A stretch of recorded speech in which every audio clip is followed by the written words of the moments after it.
تو آج کے لیکچر میں ہم شروع کریں گے اپنی ریشو انالیسس کو, لیکن ہم فوکس کریں گے بیکورڈ تھوڑا سا آن دی شارٹ ٹرم سالوینسی کو. پچھلے لیکچرز میں ہم نے کیلکولیشنز تو سارے ریشوز کی کر لی تھی اور دیکھا تھا کہ فارمولا کیا ہے, اور اس سلسلے میں ہم نے ایک ہائپوتھیٹیکل کارپوریشن کی ایگزامپل لی تھی, اور اس کو ہم نے کہا تھا کہ فار ایگزامپل یہ ہماری فرم ہے, ایک سمپلیفائڈ اس کی بیلنس شیٹ ہم نے لی تھی, اور ہم نے یہ کہا تھا کہ یہ A to Z فرم ہے. اور based on the information in that hypothetical balance sheet and the income statement for that corporation A to Z ہم نے اپنی شارٹ ٹرم سالوینسی کی ریشیو جو ہے وہ کیلکولیٹ کی تھی.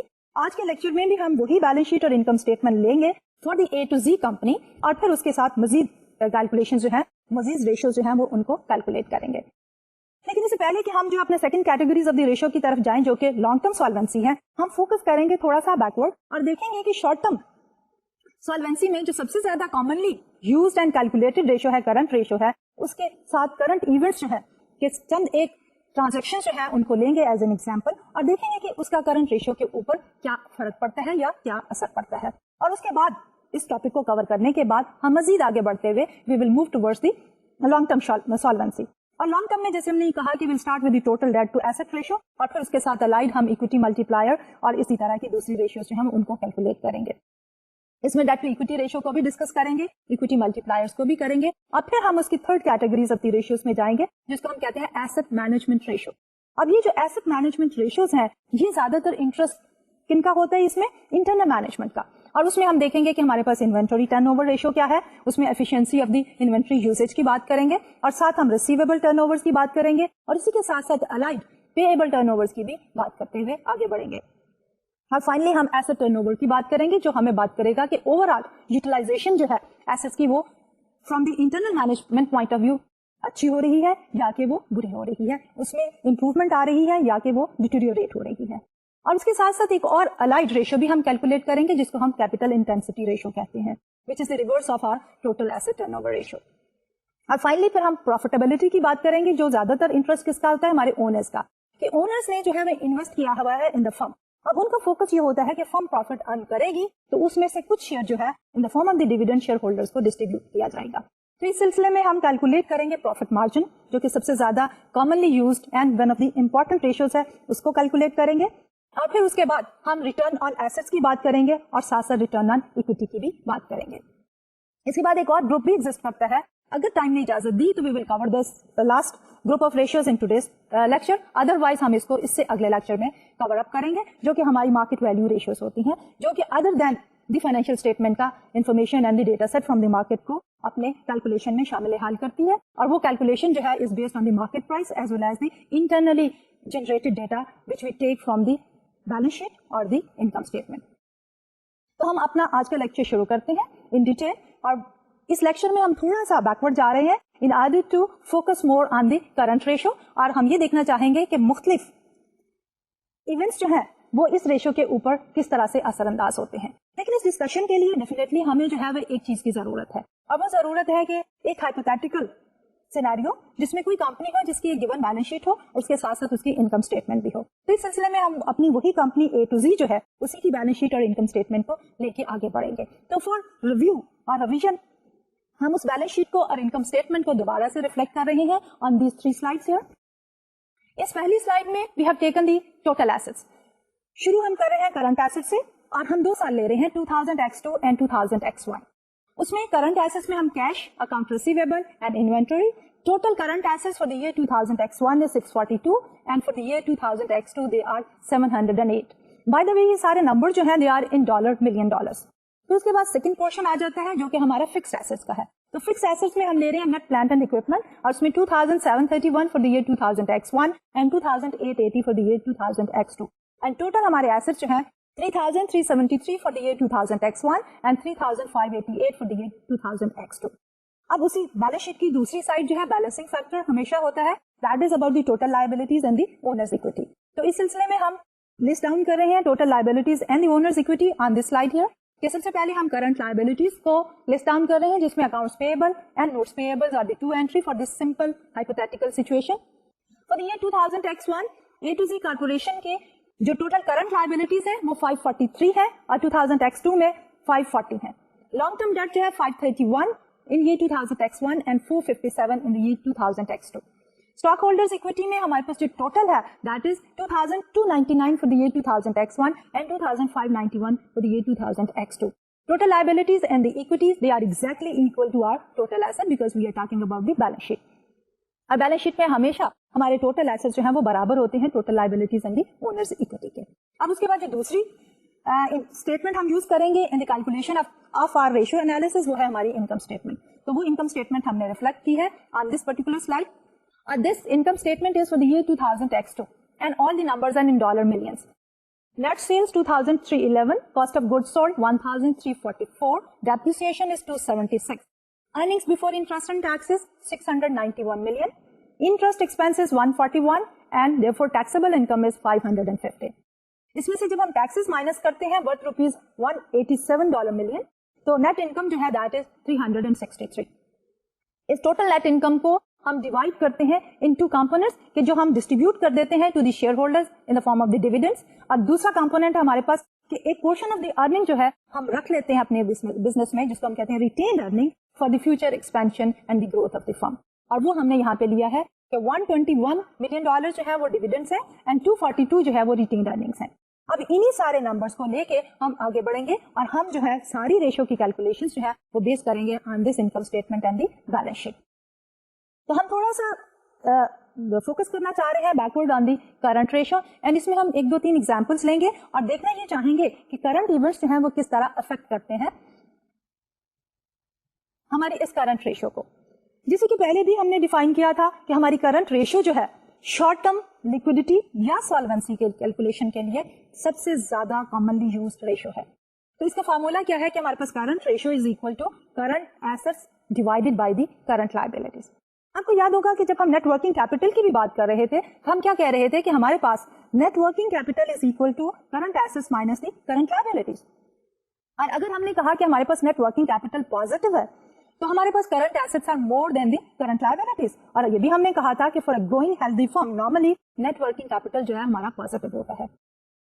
Related to this concept of the net working capital is the issue of the current ratio. Current ratio में भी जब हम ये कहते हैं कि current assets divided by the current liability, if the number is exactly equal to 1, तो हमारे पास current liabilities are exactly equal to the current assets. कि अगर हम सारे करंट एसेट यूज करें तो हम अपनी टोटल करंट लायबिलिटीज को पे ऑफ कर सकते हैं. लेकिन अगर हमारे पास करंट रेशियो जो है दैट इज ग्रेटर देन 1, तो क्या होगा कि हमारे पास लेट्स सपोज कि हमारे पास करंट रेशियो इज 1.20, तो हमारे पास ₹1 या $1 की लायबिलिटी शॉर्ट टर्म लायबिलिटी को पे ऑफ करने के लिए करंट एसेट्स जो हैं दे आर $1.20 या ₹1 और 20 पैसा. तो अब हम ये देखते हैं कि सपोज हमने एक कैलकुलेशन की है, हमारे पास एक करंट रेशियो जो है कैलकुलेटेड वो मौजूद है. अब देयर आर सर्टेन ट्रांजैक्शंस और उन ट्रांजैक्शंस की वजह से हमारी करंट रेशियो पे क्या असर पड़ता है. इस सिलसिले में जो हम सबसे पहली एग्जांपल ले रहे हैं, we are just simply saying कि सपोज हम जो है कैश पे करके इन्वेंट्री जो है वो परचेज करते हैं. अब ये दोनों ही आइटम्स क्या है, कैश भी और इन्वेंट्री भी करंट एसेट्स में शामिल है. तो ट्रांजैक्शन क्या है कि जब हम इन्वेंट्री परचेज करते हैं तो इन्वेंट्री एड अप हो जाती है, बढ़ जाती है. जब हम कैश पेमेंट करते हैं तो कैश हमारा कम हो जाता है. इस पर्टिकुलर ट्रांजैक्शन में हमारे पास चेंज किस में आएगी, कैश कम हो जाएगा और इन्वेंट्री जो है वो बढ़ जाएगी. लेकिन दूसरी तरफ जब हम लायबिलिटीज को देखना चाहते हैं तो लायबिलिटी पे कोई असर नहीं पड़ा, करंट लायबिलिटीज जो है एज इट इज रहेंगी, क्योंकि दोनों आइटम्स जो इस ट्रांजैक्शन में इन्वॉल्व हैं, कैश भी और इन्वेंट्री भी, वो करंट एसेट्स के आइटम्स हैं.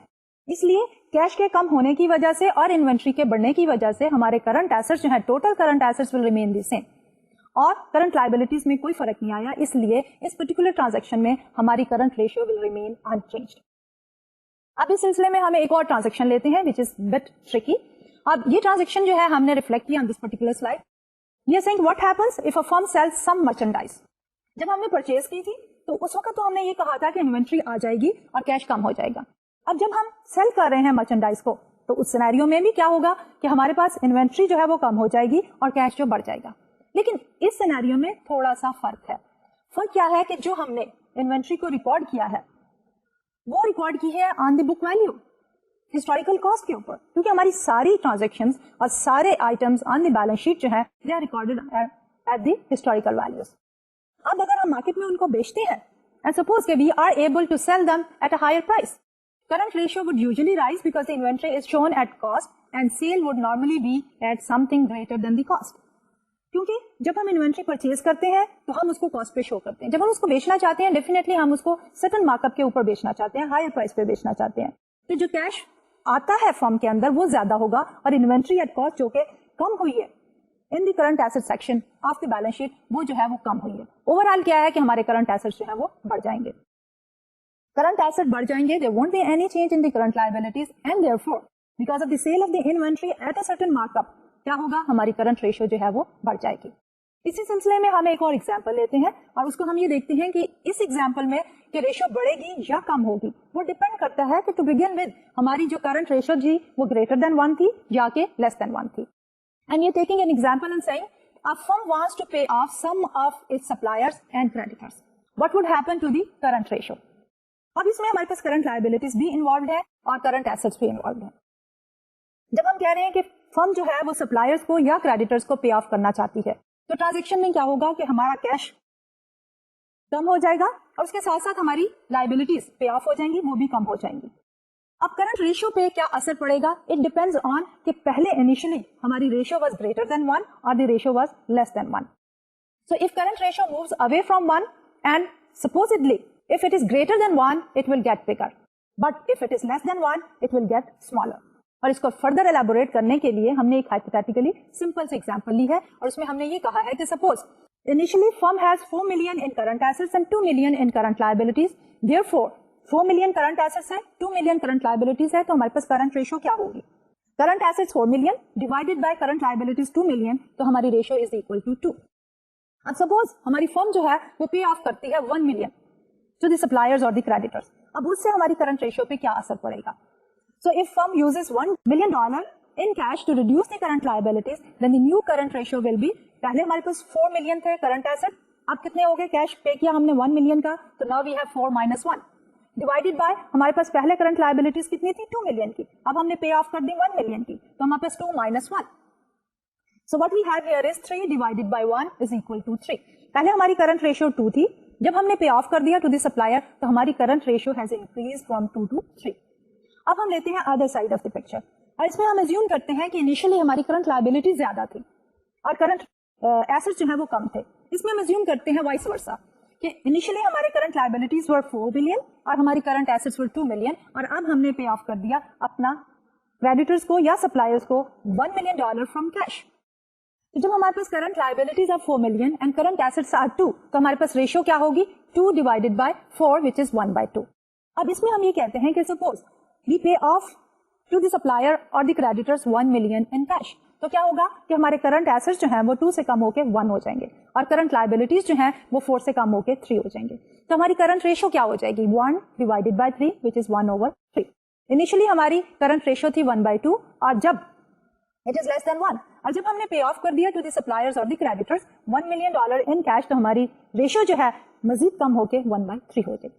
तो इसमें हम ये देखना चाह रहे हैं कि इनिशियली जब हमारे पास रेशियो ग्रेटर देन 1 है तो जब हम पे ऑफ करते हैं टू द सप्लायर्स और द क्रेडिटर्स तो रेशियो और बड़ी हो जाती है. लेकिन अगर हमारी initial ratio is less than 1 और जब हम पे ऑफ कर देते हैं to the creditors and the suppliers तो हमारी रेशियो मजीद कम हो जाती है, 1/2 से कम होकर 1/3 हो जाती है. अब ये तो थी हमारी discussion on the short term solvency ratios और सबसे इंपॉर्टेंट रेशियो जो कि करंट रेशियो के नाम से हम नॉर्मली यूज करते हैं in the short term solvency analysis of the firm. अब हम मूव करते हैं अपने second group of the ratios जो कि हमारी मैयत करती हैं long term solvency of the firm. अब इस लॉन्ग टर्म सॉल्वेंसी में जैसा कि मैंने पहले कहा कि जो भी हमारे क्रेडिटर्स हैं उनकी 2 कैटेगरीज हैं, एक तो है शॉर्ट टर्म क्रेडिटर्स और दूसरे हैं लॉन्ग टर्म. हमारे ट्रेड क्रेडिटर्स और शॉर्ट टर्म लोन जो हमने बैंक से या किसी और फाइनेंशियल इंस्टीट्यूशन से लिया वो आते हैं under the category of the short term solvency, वो ज्यादा इंटरेस्टेड होते हैं. लेकिन जब हम बात करते हैं लॉन्ग टर्म सॉल्वेंसी की तो उसमें हमारे लॉन्ग टर्म क्रेडिटर्स जो हैं वो ज्यादा इंटरेस्टेड होते हैं जिन्होंने फर्म को जो है वो लॉन्ग टर्म लोन दिया होता है. लेकिन इस कैटेगरी में जो सबसे कॉमनली यूज मैयर है वो आती है हमारे पास total debt to asset ratio. अब इसको हम commonly total debt to asset ratio को टोटल डेट रेशियो भी कहते हैं. जब हम इसको टोटल डेट रेशियो कहते हैं तो इसमें हम क्या कैलकुलेट कर रहे हैं कि all type of creditors, all kind of loans as a ratio to the total assets. अब इसको भी जब हम फॉर्मली डिफाइन करना चाहेंगे तो हमारा फॉर्मूला क्या होगा कि सबसे simple and easy way out is कि हम टोटल एसेट्स ले लें और उसमें से इक्विटी का पोर्शन सब्ट्रैक्ट कर दें, तो क्या बचेगा हमारे पास? Total debt including short term, long term, suppliers, creditors and every category. तो इसलिए सबसे बेहतर तरीका एंड कंफर्टेबल तरीका ये है कि जब हम टोटल डेट रेशियो को कैलकुलेट करना चाहते हैं तो हम उसको फॉर्मली इस तरह से लिखें। तो total debt ratio is equal to total assets minus total equity over the total assets. For the A to Z corporation अगर हम वो प्रीवियस वाली बैलेंस शीट को लेके चले फॉर द ईयर 2000x2 तो हमारे पास टोटल एसेट्स थे 3588, टोटल इक्विटी है 2591। जब हमने टोटल एसेट्स में से टोटल इक्विटी निकाल दी तो हमारे पास टोटल डेट बच गया जिसमें short term and long term दोनों तरह के ही डेट शामिल है।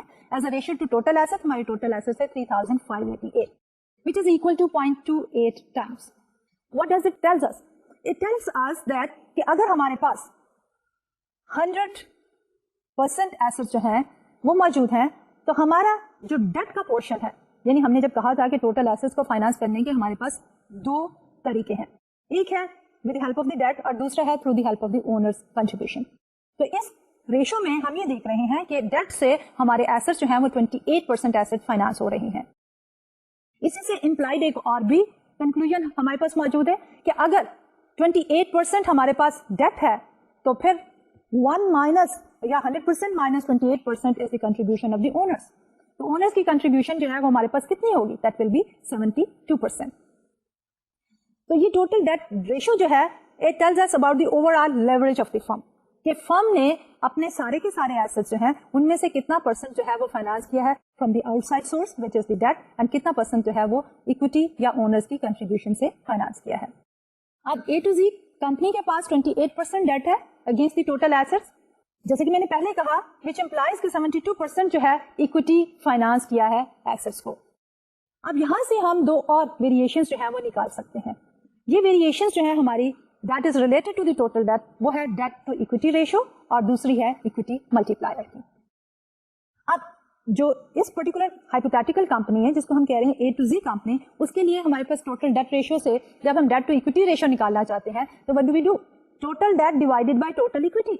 अब हमारे पास टोटल डेट था 28% और हमारे पास टोटल इक्विटी थी 72%, तो 28% divided by 72% is equal to 0.39। इसका मतलब क्या है कि जब हम बात करते हैं टोटल एसेट जो है वो फाइनेंस हो रहे हैं दो सोर्सेज से, एक है डेट का और दूसरा है इक्विटी का, और इक्विटी और डेट की आपस में जो रेशियो है दैट इज 0.39 टाइम्स। और इंडिविजुअली अगर देखें तो 28% डेट फाइनेंस कर रहा है हमारे एसेट्स को और 72% जो है वो इक्विटी या ओनर्स जो है वो फाइनेंस कर रहे हैं। इससे रिलेटेड हम एक और भी रेशियो कैलकुलेट कर सकते हैं जिसको हम कह रहे हैं इक्विटी मल्टीप्लायर। अब equity multiplier as is reflected on this slide is equal to total assets divided by total equity. अगर हमारे टोटल एसेट्स आर 100% और हमारी इक्विटी इज 72% तो that is equal to 1.39 times. और इसको हम इस तरह भी लिख सकते हैं कि equity multiplier is equal to 1 plus the debt equity ratio, और ऊपर हमने डेट इक्विटी रेशियो को कैलकुलेट किया 0.39, so 1 plus 0.39 is our equity multiplier. तो ये रेशियो जो है हमारी total debt ratio is one way of looking at the contribution of the total debt to finance our asset, and then we can also look at the other side which is the equity, और हम जो है वो date to equity ratio भी calculate कर सकते हैं, total debt divided by the total equity, और हम इक्विटी मल्टीप्लायर जो है उसको भी देख सकते हैं। इक्विटी मल्टीप्लायर आप नोट करें कि उसकी वैल्यू इज ग्रेटर देन 1। अब वो वैल्यू ग्रेटर देन 1 क्यों है? इसलिए कि हमने टोटल एसेट को फाइनेंस किया है कुछ पोर्शन उसका डेट के साथ भी, इसलिए जो ओनर की कंट्रीब्यूशन है 1, उसके जवाब में टोटल एसेट्स कितने हैं 1.39 because of the debt financing to the firm.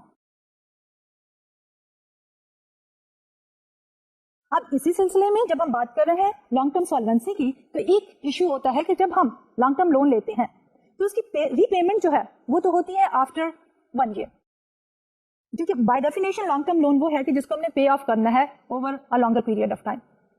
लेकिन करंट टाइम पीरियड में इसी लोन के ऊपर हमने इंटरेस्ट पे करना होता है, इसलिए रिलेटेड हमें एक और रेशियो भी कैलकुलेट करनी पड़ती है जिसमें हमारे लॉन्ग टर्म क्रेडिटर जो है वो इंटरेस्टेड होता है कि what about the servicing of the loan. एक तो repayment of the principal amount है और दूसरा है कि उस अमाउंट के ऊपर जो इंटरेस्ट पेमेंट है उसमें फर्म की क्या सिनेरियो है, क्या पोजीशन है। तो उस सिलसिले में हम जो कैलकुलेट करते हैं that is the interest coverage ratio, कि whether the operations of the firm जो है वो इतने प्रॉफिटेबल हैं कि उसमें से फर्म जो है वो पे ऑफ कर सके कंफर्टेबली इंटरेस्ट को. तो इंटरेस्ट कवरेज रेशियो का एक और नाम भी है जिसको हम कहते हैं times interest earn, TIE, tie भी उसको कहते हैं, टाइम्स इंटरेस्ट अर्न. और इसका फॉर्मूला क्या है that we have reflected on this slide कि interest coverage ratio also known as the times interest earn or TIE ratio refers to the ability of the firm to cover its interest obligations on the long-term loan. Interest coverage ratio is equal to earning before interest and taxes divided by the interest. This is the total interest expense for the entire time period. अब ये जो ratio है हमारी, इसमें जो हम data use कर रहे हैं that is coming from the income statement. इससे पहले जो हमने रेशियोज कैलकुलेट की थी उसमें mostly data was coming from the balance sheet. तो अभी तक जो हमारी रेशियोज थी जिसमें हमारे पास short term solvency and long term solvency की सारी रेशियोज जो आज तक हमने अभी तक डिस्कस की हैं they were known as the balance sheet ratios. लेकिन जो हमारी इंटरेस्ट कवरेज रेशियो है that is purely an income statement ratio. Reason being हम इसको क्यों इनकम स्टेटमेंट रेशियो कह रहे हैं, क्योंकि हमारे पास इसको कैलकुलेट करने के लिए जो वैल्यूज हैं, जो हेड्स हम ले रहे हैं, they are both coming from the income statement. तो सबसे पहले जो है इनकम स्टेटमेंट से हम ले रहे हैं earning before interest and taxes और फिर इसको हम डिवाइड कर रहे हैं इंटरेस्ट एक्सपेंस के साथ. For A to Z corporation हमारे पास earning before interest and taxes is equal to 691 million. ये हमने उसी इनकम स्टेटमेंट से ली है जो हमने शुरू में रिफ्लेक्ट की थी at the beginning of the lecture, divided by the interest expense which is 141 that is equal to 4.9 times. अब ये 4.9 times what does it mean? It means कि अगर A to Z कंपनी की ability to service the debt या to pay the interest देखना चाहें हम, तो $1 के लोन के अगेंस्ट फर्म के पास earning before interest and taxes जो है वो 4.9 टाइम्स मौजूद है कि वो $4.9 अवेलेबल है to meet the interest expense. So the firm is in a comfortable position. इसके साथ साथ रिलेटेड हमारे पास एक और रेशियो भी है और वो रेशियो जो है वो डिफरेंशिएट कर रही है इनकम स्टेटमेंट को और कैश फ्लो को, और उसको हम कहते हैं कैश कवरेज रेशियो. अब से पहले जो हमने इंटरेस्ट कवरेज रेशियो कैलकुलेट की थी उसमें हमारा फोकस था earning before interest and taxes, और उस earning before interest and taxes में से हमने जो है डेप्रिसिएशन सब्ट्रैक्ट की थी एज एन एक्सपेंस. जबकि पहले जब हम पिछले लेक्चर्स में बात कर रहे थे कैश फ्लो स्टेटमेंट की तो हमने ये कहा था कि डेप्रिसिएशन जो है is a non cash expense but it is considered as one of the item in the cash flows. इसलिए हम उसको क्या करते हैं कि जब हम कैश कवरेज रेशियो को कैलकुलेट करते हैं तो हम earning before interest and taxes में ऐड बैक कर लेते हैं डेप्रिसिएशन एक्सपेंस को और फिर उसको डिवाइड करते हैं इंटरेस्ट एक्सपेंस से. तो फॉर्मली जो है let's look at the formula for the calculation of the cash coverage ratio. तो इसमें हमारे पास ये है, जैसे कि मैंने पहले कहा कि the problem with interest coverage ratio is that it is based on the earning before interest and taxes EBIT which is not really a measure of the cash available to pay the interest. So in order to take care of this problem here what we do is कि हमारा depreciation जो एक non cash expense है हम उसको add back करते हैं. So the cash coverage ratio is equal to earning before interest and taxes plus depreciation divided by the interest expense. So हमारे पास 691 मिलियन जो है earning before interest and taxes का था फ्रॉम द इनकम स्टेटमेंट, उसमें हम add back कर रहे हैं depreciation expense which is 276 divided by interest expense 141 is equal to 6.9 times. अब अगर हम इन दोनों रेशियोज को आपस में कंपेयर करें कि जब हमने डेप्रिसिएशन को निकाल के इंटरेस्ट कवरेज रेशियो कैलकुलेट की थी तो हमारे पास अवेलेबल क्या था 4.9 टाइम्स द इंटरेस्ट एक्सपेंस. जब हम कैश की बात करते हैं we add back the depreciation expense तो अब हमारे पास अवेलेबल क्या है, we have more than 4.9 time that is 6.9 times. क्योंकि जब हमने earning before interest and taxes calculate की थी उसमें से depreciation as an expense subtract कर दिया था, but depreciation of course is always discussed जब हम अवेलेबिलिटी ऑफ द कैश की बात करते हैं. तो उसको हम एड बैक जब करते हैं तो हमारे पास available funds to pay the interest is 6.9 times that of the interest expense. ये तो था हमारा second category of the ratio which was the short term as well as the long term. यानी कि पहला था हमारा short term solvency of the firm और दूसरी कैटेगरी थी हमारी long term solvency of the firm. अब हम तीसरी कैटेगरी की तरफ मूव कर रहे हैं which is the asset management या एसेट टर्नओवर रेशियोज. अब इसमें जैसे कि हम कह रहे थे कि शॉर्ट टर्म सॉल्वेंसी रेशियोज में हमारे शॉर्ट टर्म क्रेडिटर्स ज्यादा इंटरेस्टेड होती हैं, लॉन्ग टर्म सॉल्वेंसी में हमारे लॉन्ग टर्म क्रेडिटर्स जो है वो ज्यादा इंटरेस्टेड होते हैं. जबकि हमारे एसेट मैनेजमेंट जो है इसमें हमारे इंटरनल मैनेजर्स जो है वो ज्यादा इंटरेस्टेड होते हैं. इस कैटेगरी में हम ऐसी रेशियोज कैलकुलेट करते हैं जो हमें ये बताती हैं कि हमारे पास जो टोटल एसेट्स हैं whether they are financed by the total debt or whether they are financed by the owner's equity, उनको हमारे इंटरनल मैनेजर जो है वो किस तरह मैनेज कर रहे हैं, यानी how effectively we are utilising those assets. इसको एक और तरीके से हम ये भी कह सकते हैं कि ये एसेट मैनेजमेंट या एसेट टर्नओवर रेशियोज जो है ये एसेट यूटिलाइजेशन रेशियोज भी होती हैं। इस सिलसिले में जो हमारे पास सबसे पहले रेशो आती है उसमें हम बात कर रहे हैं मैनेजमेंट ऑफ द इन्वेंट्री, यानी कि हमारी जो फर्म के पास इन्वेंट्री है उसको फर्म किस तरह से मैनेज कर रही है, एफिशिएंटली या less efficiently, whether there is any improvement needed, तो उसमें फर्म किस तरह से इंप्रूवमेंट ला सकती है। तो इसको हम कह रहे हैं इन्वेंट्री टर्नओवर रेशो। तो इसको फॉर्मली कैलकुलेट करने के लिए हमारे पास जो फॉर्मूला है that we have reflected on this slide here, कि हमारे पास जो इन्वेंट्री टर्नओवर रेशो है इसमें हम क्या ले रहे हैं, we are taking one element which is coming from the income statement and there is another item or element which is coming from the balance sheet. तो हमारी ये जो inventory turnover ratio है is a combination of the balance sheet and the income statement items. So inventory turnover ratio is equal to cost of goods sold divided by inventory. Cost of goods sold is coming from the income statement and the inventory is coming from the balance sheet from the current assets. So for A to Z company inventory turnover ratio would be equal to, हमारे पास cost of goods sold जो है that is equal to 1344 divided by the inventory valued at 422, 3.2 times.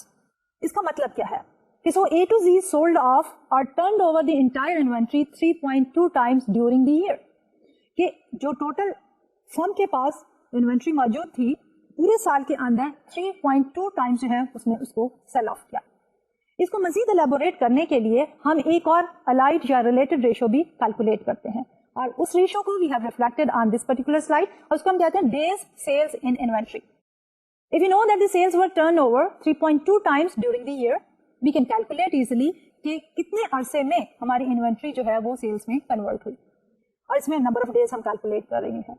And how do we calculate it कि days sales in inventory is equal to number of days in a year 365 days divided by inventory turnover. For our hypothetical company A to Z, हमारे पास number of days inventory जो है that is converted into sale is equal to 365 divided by 3.2 which is the inventory turnover is equal to 114 days.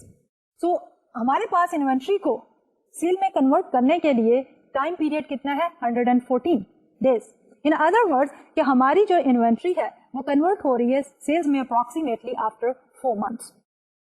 तो ये inventory turnover जो है that basically reflects effective utilisation of the inventory और ये मैं बताती है कि हमारे पास इन्वेंट्री ज्यादा देर तक तो नहीं रहती है, जब ज्यादा देर तक इन्वेंट्री रहती है तो हमारी इन्वेस्टमेंट जो है इन्वेंट्री में पाइल अप होती रहती है। अब हम दूसरे करंट एसेट के पास जाते हुए देखते हैं कि उसकी यूटिलाइजेशन का क्या है और that is of the receivables. अब इसमें भी रिसीवेबल टर्नओवर में हम देख रहे हैं कि how efficiently firm is managing the receivables. अब रिसीवेबल्स हमारे जनरेट होते हैं जब हम क्रेडिट सेल्स करते हैं, इसलिए रिसीवेबल्स के लिए जो हम सेल्स लेंगे they will be all credit sales. Receivable turnover में हमारी कैश सेल्स जो है they are not included because they are immediately converted into cash sales. तो इसके लिए जो हमारे पास फॉर्मली एक फॉर्मूला है how do we calculate it is reflected on this particular slide. तो इसमें हम ले रहे हैं receivable turnover is equal to sales which is coming from the income statement divided by the accounts receivables. जब हम सेल्स की बात करते हैं again because we are discussing the accounts receivables, तो these sales are all credit sales. Cash sales को हम total sales में सब्ट्रैक्ट करने के बाद क्रेडिट सेल्स को इसमें लेते हैं।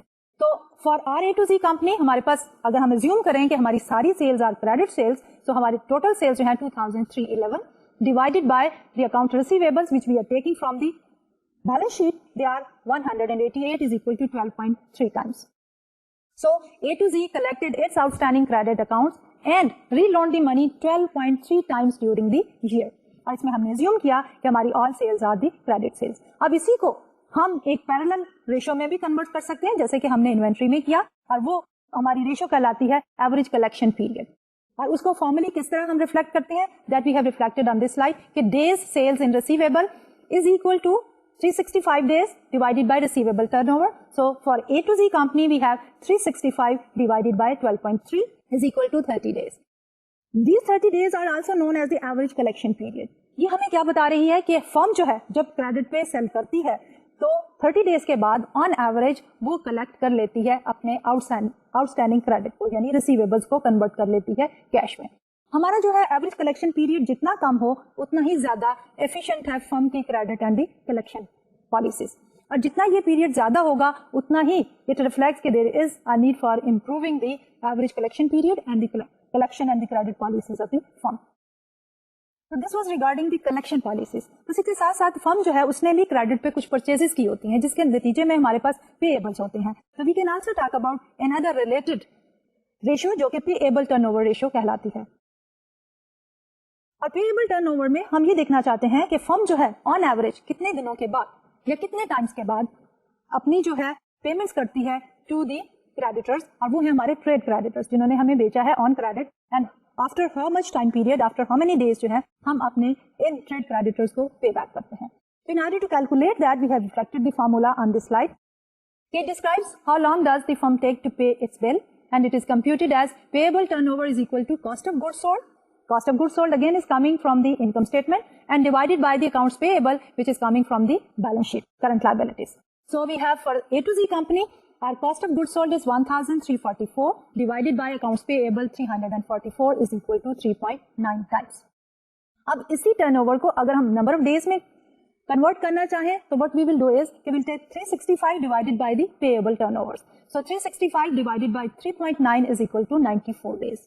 सो दिस फिगर बेसिकली टेल्स कि ए टू जी कंपनी जो है अपने ट्रेड क्रेडिटर्स को 94 डेज के बाद पे करती है, जबकि रिसीवेबल टर्नओवर जो है दैट इज स्मॉलर देन और the shorter than the payable turnovers. कि कलेक्शन या कैश इनफ्लो जल्दी आ रहा है, कैश आउटफ्लो देर से हो रहा है, which from the cash management point of view is reflecting a good cash management policy.